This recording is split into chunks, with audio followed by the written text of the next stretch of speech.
Welcome to The Explainer. Okay, let's talk about football.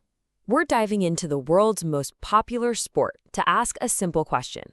Why does it seem to create just as much drama as it does joy? You know what I'm talking about. Player scandals, on-pitch meltdowns, officiating nightmares. It's a constant, never-ending source of controversy. Yeah, this quote from 442 pretty much hits the nail on the head, right? So today, we're not just going to rehash the latest headlines, we're going to use them to understand the bigger picture. What is it about football that makes it such a lightning rod for conflict? So, here's how we're going to break this down. First, we'll look at the insane pressure on players, when they're off the pitch.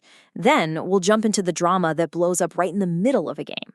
And finally, we'll zoom out to the big business of outrage. We're talking massive transfer fees and fan protests. Let's get into it. First up, let's talk about the human side of things.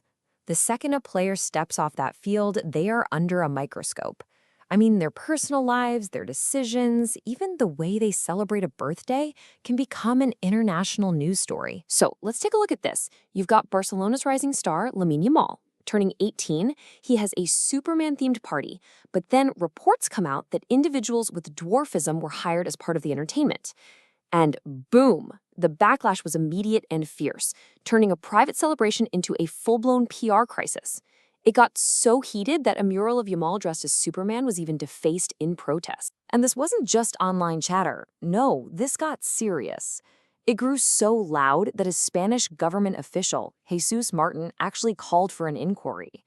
And his statement really gets to the heart of the issue, this fear that money and fame make people feel like they're above it all, unpunished, and what kind of message that sends to young fans. But look, the pressure isn't always about lavish parties or, questionable choices. Sometimes it's just about getting caught in the media crossfire, putting players and even their families in a really uncomfortable spot through no fault of their own. You want to see a perfect example? Look no further than what happened to U.S. football star Trinity Rodman. She's just there in the stands at Wimbledon supporting her boyfriend, the tennis player Ben Shelton. And a BBC commentator not only gets her name wrong, calling her Tiffany, but also keeps bringing up her estranged father. Rodman rightfully was not happy about it, and the whole thing forced the BBC to issue a formal apology. It just shows how easily a moment can be twisted into a controversy. All right, let's leave the off-field stuff for a minute and head right onto the pitch. Because the conflict doesn't stop at the touchline. No, it explodes right in the middle of the 90 minutes, and it involves everyone, players, managers, and even the technology that's supposed to be helping. You can just feel the frustration here. After a really disappointing 1-1 draw to start the season, Rangers manager Russell Martin just let loose. He publicly called out his own players, questioning their commitment in this brutally honest press conference. And this was right after the team had been booed off the pitch by their own fans. Ouch. Now, when he was pushed on what he meant by ego, Martin was really specific. He said, it's not about confidence. Players need that. For him, it was about all that negative body language, the self-preservation stuff, as he put it. Throwing your arms up, blaming your teammates instead of taking responsibility. He wasn't calling out a strong personality. He was calling out a weak mentality. Okay, so you've got players clashing with managers, that's one thing. But what happens when the system itself is the problem? I'm talking about VAR, the Video Assistant Referee.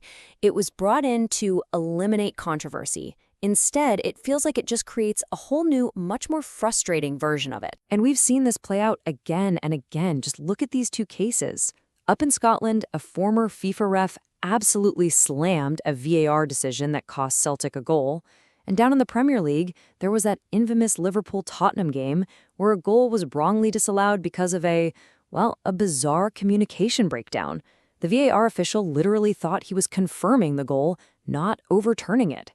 A total mess with massive, massive consequences. Yeah, technology can be frustrating, but honestly, even broken tech can't compete with the drama of just pure old-fashioned hatred between two rival clubs, especially when a player is brave enough or foolish enough to cross that divide. And this brings us to the legend of Nathan Tyson. At Nottingham Forest, he became this cult hero, once famously grabbing a corner flag and waving it at the rival Derby fans. So you could imagine the shock when, in 2011, he made the unthinkable move to Derby. It was seen as the ultimate betrayal. And how did it work out? Well, the stats tell the story. It was a complete disaster. Plagued by injuries, just 4 goals in 2 seasons, he pretty much torched his reputation at both clubs. All right, so let's pull the camera back now and look at the bigger picture, the institutional level. Because so much of the drama we see is fueled by the business of the game. Football is a multi-billion-dollar industry. And when you mix that kind of money with that much fan passion, well, you have a perfect storm for controversy. Just look at this number. Over 80 million euros.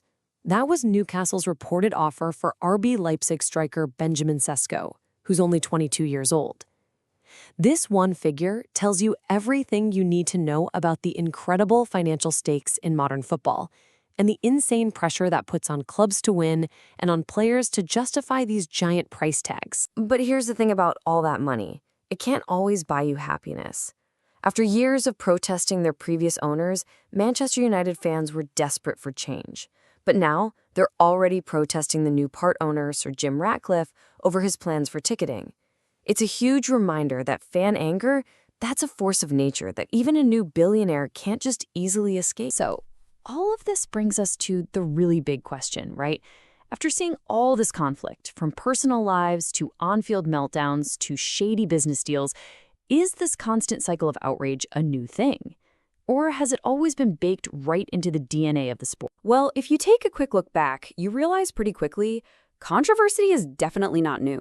I mean, from Maradona's infamous Hand of God in '86, to Eric Cantona's shocking kung fu kick in '95, to Zinedine Zidane literally ending his career with a headbutt in a World Cup final, and that's just the stuff on the pitch.